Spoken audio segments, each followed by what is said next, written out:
मेरे प्रियो, आए दिन हमारे वीडियो के कमेंट सेक्शंस में कई कमेंट्स आते हैं जिसमें कि हमसे पूछा जाता है, सिस्टर क्या हम सूअर का मांस खा सकते हैं या फिर नहीं।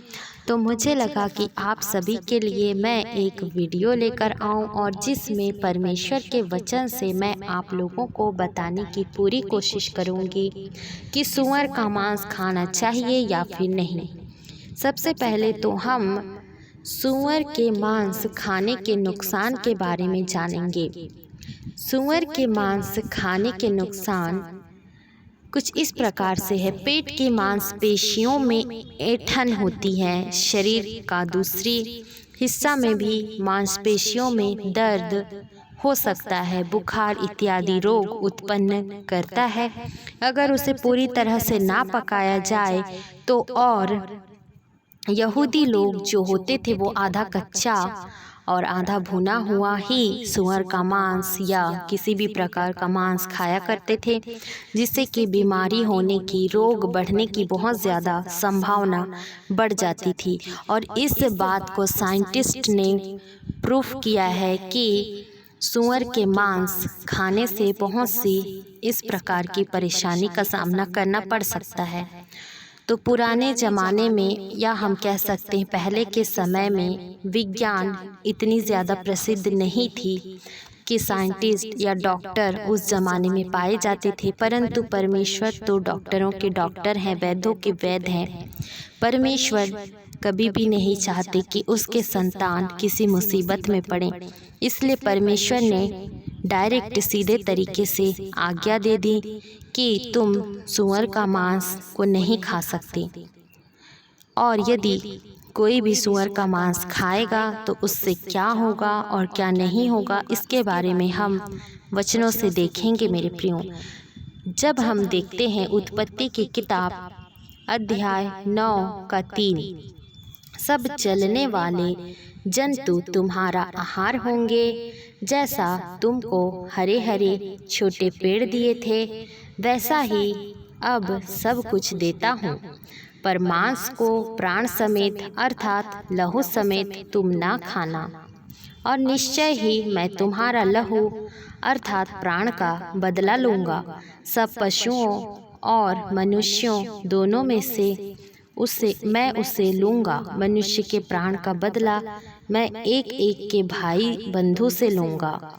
जो कोई मनुष्य का लहू बहाएगा उसका लहू मनुष्य ही से बहाया जाएगा, क्योंकि परमेश्वर ने मनुष्य को अपने ही स्वरूप के अनुसार बनाया है। हालेलुया। प्रभु इन वचनों से कह रहे हैं मेरे प्रियो कि हर एक जीव जंतु, हर एक प्रकार की चीज़ें जो पृथ्वी में पाई जाती हैं, इवन जो पेड़ पौधे, हरे भरे वृक्ष होते हैं, छोटे पौधे होते हैं, सब कुछ परमेश्वर ने बनाया है और सब कुछ हमें परमेश्वर ने दिया है खाने के लिए। ठीक उसी प्रकार से मांस को भी परमेश्वर ने हमें खाने के लिए दिया है मेरे प्रियो। परंतु परमेश्वर के वचन में कुछ इस प्रकार से लिखा है कि मांस को तुम प्राण समेत नहीं खा सकते और लहू समेत नहीं खा सकते। अर्थात जीवित मांस, जिंदा किसी जानवर को आपको नहीं खाना है, और लहू यानी कि खून लगा हुआ जानवर को भी आपको नहीं खाना है। इसका मतलब जानवर को अच्छे तरीके से धोकर फिर उसके बाद ही अच्छे से पकाकर खाया जाना चाहिए। यदि आप जीवित किसी मांस को खाते हैं या लहू को खाते हैं तो परमेश्वर के वचन में लिखा है कि निश्चय ही मैं तुम्हारे लहू अर्थात प्राण का बदला स्वयं लूँगा। सब पशुओं और मनुष्य दोनों में से उसे लूँगा। मनुष्य के प्राण का बदला मैं एक एक भाई बंधु से लूँगा। परमेश्वर के वचन में कुछ इस प्रकार से लिखा है, और कोई भी मनुष्य दूसरे मनुष्य का लहू नहीं बहाना चाहिए, और दूसरे मनुष्य को मारकर भी तुम ना खाना, क्योंकि परमेश्वर ने मनुष्य को अपने ही स्वरूप में बनाया है।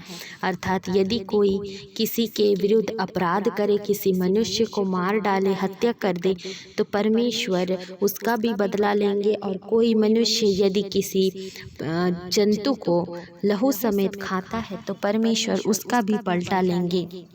मेरे प्रियो, जिस प्रकार से परमेश्वर ने पूरे पृथ्वी में हर एक चीज़ों की रचना की है, हर एक वस्तु की रचना की है, ठीक उसी प्रकार से परमेश्वर ने जीव जंतुओं की भी रचना की है। जैसे कि पेड़ पौधे, हरी सब्जियां, उनको काट कर बनाया जाता है, फिर खाया जाता है। ठीक उसी प्रकार से भी परमेश्वर ने जितने भी जानवर हैं उन सभी को खाने की अनुमति दी है, जो कि पृथ्वी पर चलते हैं। ऐसे जानवरों को आप खा सकते हैं, परंतु जैसा कि मैंने आप सभी को बताया कि सूअर के खाने के क्या क्या नुकसान हो सकते हैं, इसलिए परमेश्वर ने सूअर खाने से मना किया है। मेरे प्रियो, सूअर खाने से इसलिए मना किया है क्योंकि यदि आप सूअर खाते हैं तो यह पाप की लिस्ट में ऐड हो जाएगा, यानी कि आप पाप करते हैं। यदि आप सूअर खाते हैं तो इसके जिम्मेदार केवल आप होंगे। यदि किसी प्रकार के रोग से आप ग्रसित होंगे या फिर आपका जब न्याय होगा तो लेखा सिर्फ आपको ही देना पड़ेगा। अर्थात इस पूरे टॉपिक का निष्कर्ष यही निकलता है कि परमेश्वर के वचन के अनुसार आप जानवरों को खा सकते हैं, परंतु ऐसे जानवर को जो कि रेंगते हों, और सांप, जिस प्रकार से सांप है और सूअर है, ऐसे कुछ कुछ जंतुओं को परमेश्वर ने खाने की अनुमति नहीं दी है। परमेश्वर के वचनों का पालन करना ही हमारा सर्वप्रथम कर्तव्य है। मेरे प्रियो, उम्मीद करती हूँ इस वीडियो से परमेश्वर ने आप सभी से बोला और बातचीत किया। और ऐसे ही वीडियोस देखने के लिए मेरे चैनल को सब्सक्राइब करें, वीडियो को ज़्यादा से ज़्यादा शेयर करें। मिलते हैं अगले वीडियो के साथ। प्रभु आप सभी को आशीष दे। आमीन।